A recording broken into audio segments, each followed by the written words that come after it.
Thank you very much. Presiding Officer. Let me join the Presiding Officer in welcoming our distinguished guests to the Scottish Parliament, and also a warm welcome to those online.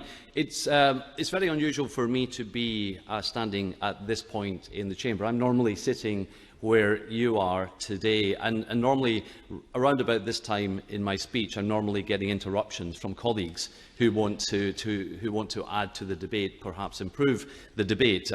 Perhaps we can leave the interventions to one side this morning and we can take questions later.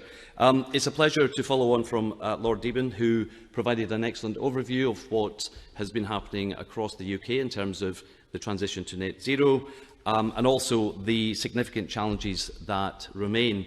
The United Kingdom has decarbonised faster than any country in the G20, and the Scottish Government has set out very ambitious targets to deliver net zero by 2045, leveraging on Scotland's world-leading position in renewable energy. Countries across the world have provided similar commitments to decarbonise and reach net zero by mid-century. So the critical question for legislators that I would like to explore this morning is how can we use our unique position, how can we use our influence to make sure these targets are delivered and delivered on time.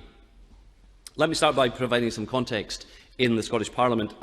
As the Presiding Officer said, I've been convener of the Scottish Parliament Net Zero Energy and Transport Committee since June. This is a new parliamentary committee set up by the Scottish Parliament in recognition that the transition to net zero is the single most important challenge facing all of us. The committee's remit is wide-ranging, as you would imagine.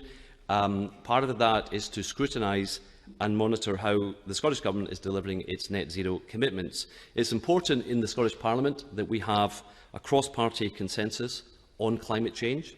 We all agree that man-made climate change is real, it's the most serious threat facing the world, and that it's a problem humanity must urgently address by working together. And in fact, I think that's actually the key overriding objective of COP26, for the world to come together and address climate change. All parties in the Scottish Government have also signed up to make Scotland net zero by 2045, with a very challenging interim target of a 75% reduction by 2030. So we're all agreed on the destination.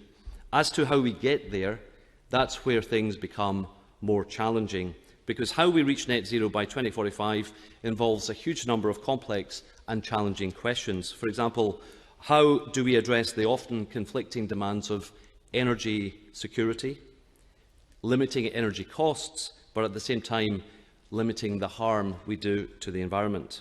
How can we best encourage behavioural change, something Lord Deben highlighted as absolutely essential? For example, how can we encourage less car use and more use of public transport? And how can we heat our homes without fossil fuels? This is a particular problem in Scotland because we have some of the oldest housing stock in the world.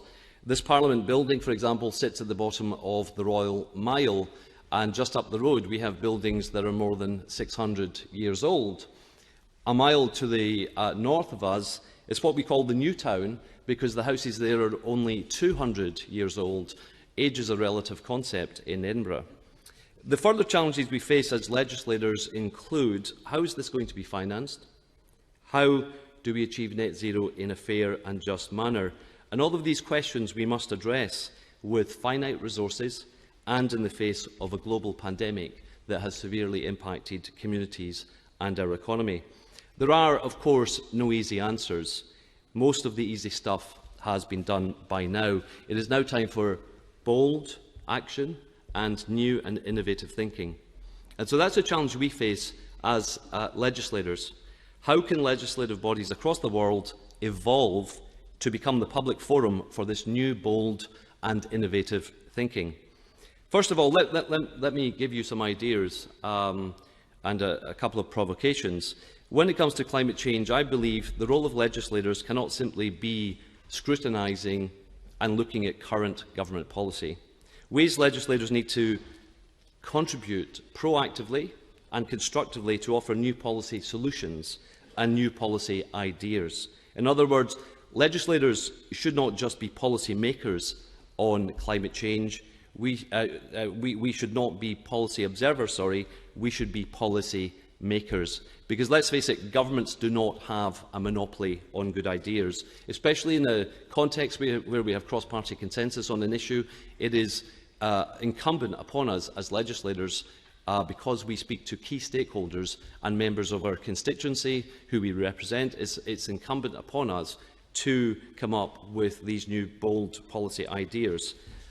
The committee system here at the Scottish Parliament acts as a sounding board for new policy ideas. We engage with key stakeholders across all different parts of society, and through that, the committee system can act as a platform for new, bold thinking to be channelled through to government policy. And I'm sure there are similar committee structures or similar platforms in parliaments across the world that can act as a platform for those new, bold ideas.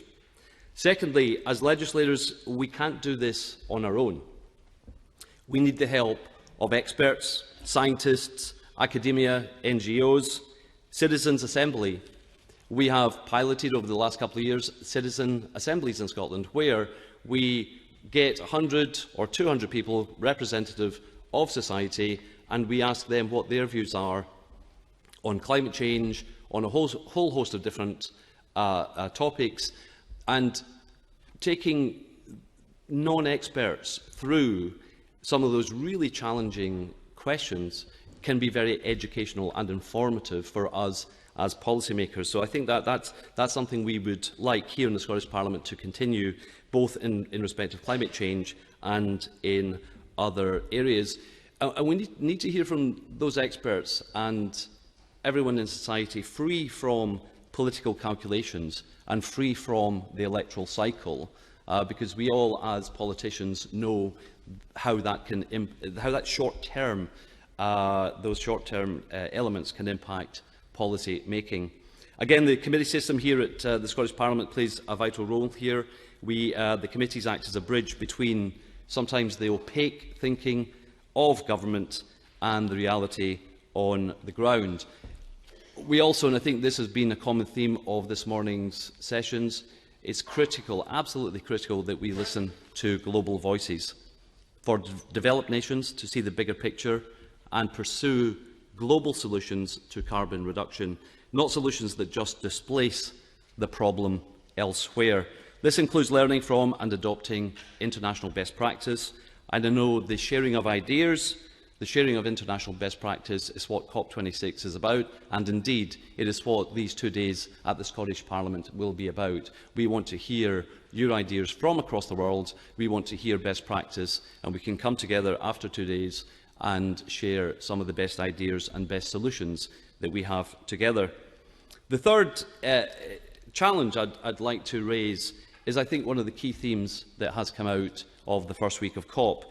I think it is increasingly vital for us as legislators to engage with the private sector, to more effectively, more frequently and more comprehensively bring the private sector into the policy conversation. The scale and urgency of the financial investment required to reach net zero is unprecedented. It is not billions, it is trillions of investment that will be required. And the reality is that no government in the world has a balance sheet strong enough, no government in the world has a balance sheet big enough to finance the steps and the changes in our economy that will be necessary for net zero. The good news, as we've heard from the former Governor of the Bank of England, Mark Carney, is that there is potentially $130 trillion of finance potentially available to be mobilised for the climate crisis. I say potential because that capital is not going to automatically come our way and address the climate crisis. The mobilisation of private capital will need us as legislators, not just governments. It will need us as legislators to engage with the private sector to bring them into the policy conversation. Around 450 financial institutions last week, or earlier this week, signed up to the Glasgow Financial Alliance for Net Zero to confirm their readiness to provide that capital. So the capital is there, the political will is there. We as policymakers, we as legislators need to bridge that gap, and that conversation is too big to be left to government alone. As John Kerry said, we have to move from being green rule makers to green market makers, and I think that for me sums it up. Presiding Officer, I would like to conclude with a final provocation. The last 18 months have seen unprecedented challenges arising from, but also unprecedented responses to, the global COVID pandemic. Policy decisions across the world have been driven with that priority in mind across health, education, the economy, transport, all areas of government. The challenge is this: can we as legislators now take a similar approach to the climate emergency and look at all major policy decisions through the overriding priority of delivering net zero? That is the enormous challenge we all face in the years ahead, and I wish each of you the best of luck. Thank you very much. Thank you very much.